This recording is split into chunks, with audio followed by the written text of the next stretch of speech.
तो hey guys, welcome back to our channel. तो आज हम करने जाने वाले रोटेशन का 7.3। तो ये एनसीईआरटी का बेसिकली जो एनसीईआरटी की हमारी जो सीरीज़ है उसका रोटेशन का 7.3 क्वेश्चन है। ठीक है, तो वही बिना किसी देरी के इस क्वेश्चन को पढ़ते हैं, समझते हैं और सॉल्व करने की कोशिश करते हैं।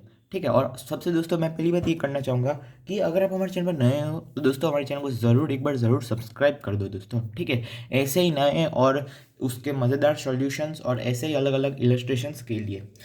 ठीक है, तो आइए हम क्वेश्चन पढ़ते हैं। सबसे पहले क्वेश्चन में क्या बोला बोला है 7.3, और ये किसका एनसीईआरटी रोटेशन का। ठीक है, क्लास 11। ठीक है, तो a child sits stationary at one end of a long trolley moving uniformly with speed v on a smooth horizontal floor। एक ट्रॉली है, वो v से जा रही है और एक चाइल्ड बैठा है उसके ऊपर। ठीक है, अभी speed v on a smooth horizontal floor if the child gets up and runs about on the trolley in any manner। Okay, मतलब ये चाइल्ड जो ये लड़का है वो ऐसे ऐसे उठपटांग तरीके से जिधर भी ट्रॉली पे जाना चाहता है, कूद के मारना चाहता है, कुछ वो चाहता है। ठीक है, कोई भी मैनर में। What is the speed of CM of the system. तो यहाँ पे सिस्टम किसको बोला गया है, सिस्टम ये ट्रॉली और ये जो बॉय है वो, तो लिख देता हूँ trolley plus boy, boy girl जो भी हो चाइल्ड। ठीक है, वो ये उसको सिस्टम बोला गया है। तो क्वेश्चन में मैं पूछा ये ट्रॉली हॉरिजॉन्टल में वी वेलोसिटी जा रही है, उसके ऊपर एक चाइल्ड बैठा है, वो किसी भी मैनर में कुछ वेलोसिटी से आगे पीछे हो रहा है। तो हमें पूछाना है सीएम ऑफ द सिस्टम, मतलब सेंटर ऑफ मास की वेलोसिटी कितनी होगी। तो दोस्तों आइए मैं इसको अच्छे से आपको एक्सप्लेन करता हूँ। Due to running of child,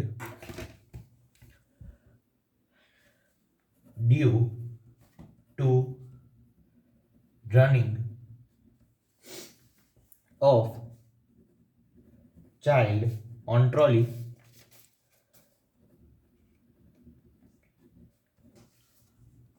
due to running of child on trolley.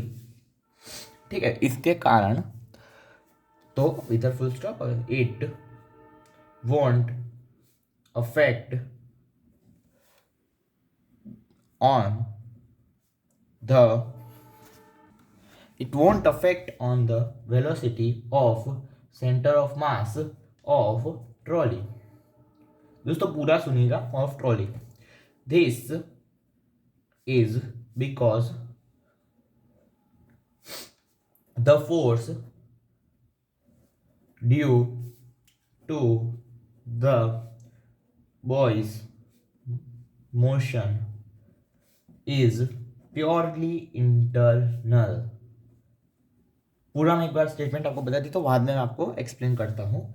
And we all know that internal forces produce no effect on the motion of the bodies on which they act। okay, on which they act। तो फिर इसका मतलब ये, sorry दोस्तों अगर आपको दिखा नहीं हो तो मैं एक थोड़ा फोन नीचे रह गया था, तो आप अभी आप देखिए, due to running of a child on trolley it won't affect on the velocity of centre of mass of the trolley. This is because the force due to the boy's motion is purely internal and we all know that internal forces produces no effect on the motion of the bodies on which they act. तो basically ये मैं बताना चाह रहा था आपको कि ये जो बॉय है, बॉय अपनी मर्जी से हिल रहा है, कोई उसको धक्का नहीं आ रहा, कोई तीसरा आदमी उसको धक्का मार के नहीं आ रहा। तो वो जो फोर्स लगा रहा है हिलने में, वो खुद के बल पे लगा रहा है, मतलब वो इंटरनल फोर्स उसका खुद का फोर्स है। जैसे कि मैं अगर आप खड़े हो और मैं धक्का मारूं तो वो एक्सटर्नल फोर्स है, पर आप खुद ही आगे चल रहे हो तो आपने खुद का इंटरनल फोर्स लगाया है। तो हमें इस पॉइंट का यह ध्यान रखना है कि इंटरनल फोर्सेस जो होते हैं वो जिस पे लगते हैं उसके मोशन को कभी इफेक्ट नहीं करते। तो अभी ये बॉय और ये जो ट्रॉली है वो दोनों सिस्टम मानते हुए, तो ट्रॉली की जो वेलोसिटी है उस पर कोई चेंज नहीं आएगा।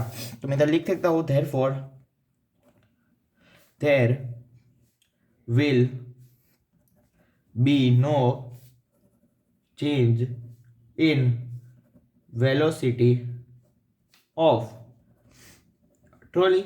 ठीक है, मतलब ट्रोली में कोई चेंज आएगा नहीं। तो यही, आई होप आपको ये रीज़न समझ में आएगा। बस इसमें यही मेन रीज़न है कि इंटरनल फोर्सेज जो जिस भी बॉडी पे लगते हैं उसका मोशन चेंज नहीं करते, बल्कि मोशन जो होता है वही जाने देते हैं, मतलब खुद दखलगिरी नहीं करते और उसकी वेलोसिटी चेंज नहीं होगी।